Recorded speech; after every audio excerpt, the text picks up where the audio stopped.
எல்லாருமே வந்து piece treat sign ஆயிடுச்சுன்னு பேசும்போது ஒரு கம்ப்ளீட்டாக ஒரு பிளாக் போட்டிருக்கேன் என்னென்னலாம் நடந்துச்சுன்னு சொல்லி. நீங்கள் அது song research base dot blog போஸ்ட்ன்ற இதுவில் போய் பார்த்தீங்கன்னா உங்களுக்கு தெரியும். இல்லைனா சாங் ரிசர்ச் பேஸுன்றத ஸ்பேஸ் இல்லாமல் டைப் பண்ணுங்கள், உங்களுக்கு மேலேயே வந்துடும் கூகுள் சர்ச்சில். ஸோ இப்போ நான் வந்து அதை ஒரு ஷார்ட்டாக அவ்வளோ பெரிய பிளாகை வந்து ஷார்ட்டாக சொல்லணும்னா, நேற்று வந்து கிட்டத்தட்ட 3 விஷயம் நடந்துச்சு. முதல் விஷயம் வந்து ஸ்டேட் ஆஃப் ஹார்மோஸ் திறந்துருச்சுன்ற மாதிரி சொன்னாங்க. ஆனால் ஆக்சுவலாக ஸ்டேட் ஆஃப் ஹார்மோஸ் திறக்கலை, வெள்ளிக்கிழமை தான் திறக்குது. ஸோ ஈரான் வந்து அடிக்கடிக்கு சொல்லியிருந்தது என்னன்னா, நீங்கள் வந்து பிளாக்கெட்லாம் எடுங்க, அப்போ தான் நான் பேச்சுவார்த்தைக்கே வருவேன்ற மாதிரிலாம் சொல்லின்னு இருந்தாங்க. யூஎஸுமே வந்து எப்படியாச்சும் பண்ணி பேச்சுவார்த்தை முடிச்சிடணுன்றதுக்காக அவங்க சொன்ன மாதிரியே வந்து அவங்களோட நேவி பிளாக்கெட்லாம் எடுத்துன்னு போயிட்டாங்க. இதை தான் அவங்க என்னவோ வந்து பெருசாக வந்து சாதிச்ச மாதிரி பீஸ் டிடி சைன் போட போகிறோம் அப்படி இப்படின்னு சொன்னாங்க. ஆனால் நியூக்ளியர் பற்றி பேச போகிறதே வந்து இன்னும் 60 நாள் கழிச்சு தான் பேசவே போகிறாங்க. இன்னும் 60 நாள் வரைக்கும் டைம் இருக்குது.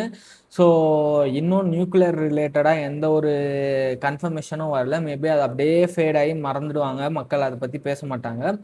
ரெண்டாவது வந்து ஈரான் தான் வந்து ஃபுல் சக்ஸஸ் எல்லாருமே பேசியிருப்பாங்க, நீங்களும் பார்த்துருப்பீங்க. அது உண்மை தான். ஏன்னா வந்து கிட்டத்தட்ட அந்த சாங்ஷன்ஸ் அது இதுன்னு எல்லாமே எடுத்துட்டாங்க. So that's all about this blog. நீங்கள் ஃபுல்லாக பார்த்தீங்கன்னா அது ஆரம்பித்ததுலேருந்து முடிவு வரைக்கும் எல்லாமே உங்களுக்கு ஸ்டாக் எந்தெந்த ஸ்டாக்ஸ்லாம் பெனிஃபிட் அது இதுன்ட்டு எல்லாமே போட்டிருப்பேன். நீங்கள் அதை செக் பண்ணி பாருங்கள். ஸோ நான் ரெண்டாவது ரொம்ப முக்கியமாக விஷயம் என்ன பார்க்குறேன்னா, தைவானோட கரன்சி வந்து விழுந்திருக்குது. தைவானோட கரன்சி விழுந்ததை ஏன்டா இவ்வளோ பெருசாக பேசுகிறேன்? இந்தியன் கரன்சிலாம் கிட்டத்தட்ட பயங்கரமாக விழுந்திருக்குது. அதை பற்றி அதையே நாங்கள் கண்டுக்கல. நீ தைவானோட இண்டெக்ஸ் விழுந்ததெல்லாம் ஏன்டா கண்டுக்கிறேன்ற மாதிரி சொல்லியிருப்பீங்க. ஏன்னா கொஞ்சம் நாளுக்கு முன்னாடி குளோபல் இன்வெஸ்டிங் பேசியிருந்தாங்க. அதில் யாராச்சும் போய் தைவானில் இன்வெஸ்ட் பண்ணியிருந்தீங்கன்னா பி கொஞ்சம் உங்கள் போர்ட்ஃபோலியோவில் விளக்கெண்ணெய் ஊற்றி கண்ணில் பாருங்கன்ற மாதிரி தான் சொல்கிறேன்.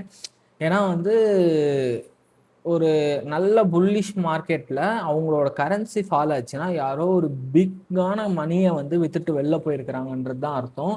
ஸோ அந்த மாதிரி ஏதோ ஒரு பிக் பிளேயர் விற்றுட்டாங்கன்னா அங்கே லிக்விடிட்டி அதிகமாச்சுன்னா வாலட்டிலிட்டியும் அதிகமாகும்.